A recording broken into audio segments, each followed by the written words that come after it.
Right guys, so this is a video about how I'm going to fluidise Seachem Purigen in a fluidise reactor. All I'm going to do is I need a 250 ml of Seachem Purigen. I need 2 filter floss, which I've got from there. I've just cut into circles so they fit in right there. Okay. I need a jug where I'm going to pour the Purigen in, some RO water, and sometimes I use a turkey baster just to get it all out and spray it back in there. Right, in order to stop the Purigen from coming out, because Purigen is very light, it simply will float up and get out into your tank, into your sump, and just go everywhere and just mess it completely up. So one of the techniques I use is I use filter floss. Now, if you look at the size of this, okay, it's probably about 4 centimeters deep on the top there. So all I do is I cut 2 rows or 2 levels of filter floss. Inside the fluidizer reactor, there's a tube here where the water goes in. This is the input there and output there. Now, in order to make sure that the filter floss actually fits in, I just use scissors to cut a hole in. This is one I've done earlier on, and this is how I do it. I just fold it in 2. I just cut just a little hole there, fold it the other way around again, and right at the center piece I just cut a little hole there, and I've got it. There I have a hole that fits in, so I have one layer there and a second layer, and that's all I need. So when I put this back on, it literally just fits in and screws on, and that's it. And that, from my experience, does prevent the Purigen from floating right back up and out into your sump or your tank. Take it all out. Right. Now the Purigen itself, you can see this is a brand new container. Okay, it is very light. Okay, it literally can go everywhere. Now, when I used to have a freshwater tank, I used Purigen a lot, and it took me quite a few tries to master how to fluidize it. I'll stop it from going everywhere. So first off is I have some RO water, and I literally just turn it around and just plunk it in.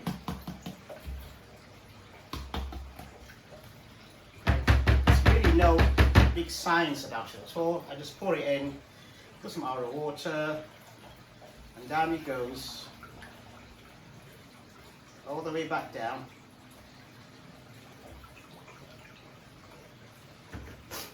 Okay. Sometimes you want to take the lid off and everything just goes in there. Back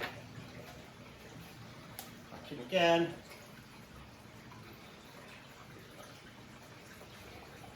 Just be careful, give it time to settle in, give it time to soak through.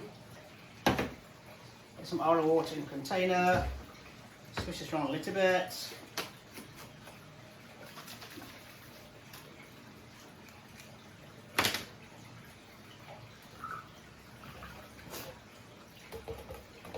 Okay, and that's it really.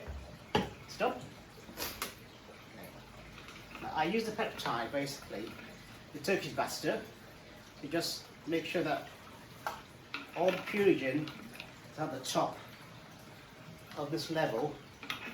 Actually goes all the way down and beyond. So there's nothing going into your sump or your tank. The display unit.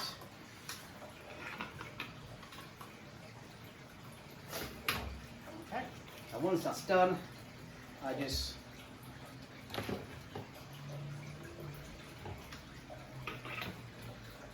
centerpiece back in again. Right there. I've got the holes in my filter floss.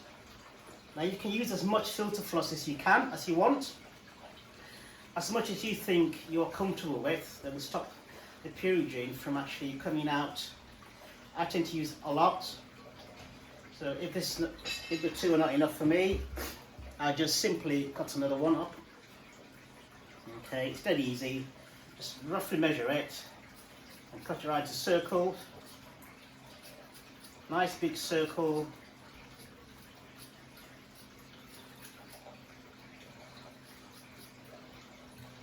Nice big circle that'll fit in. Fold it. Up. Got that. You've got your hole. Okay. And I just literally I just pack it in. I just pack it in here to make sure that absolutely nothing can come out. And with that done, simply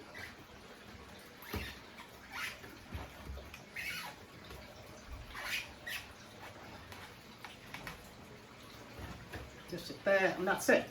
That's ready to go in my sump. Now for my sump, you can see there, I'm just going to stick it into there.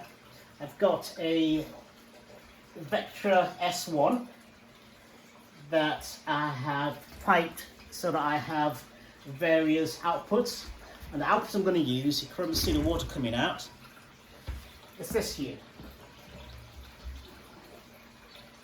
That's the output I'm going to use. Okay, now I tend to use, when that's gone into my sump, like so, okay, the input will come into the middle here, and the output just goes out. And I've got a long flexi tube so that my output comes out at where my return pump is, and then goes right back into the tank again. And that's it really. So I'm going to pause this video while I set everything up.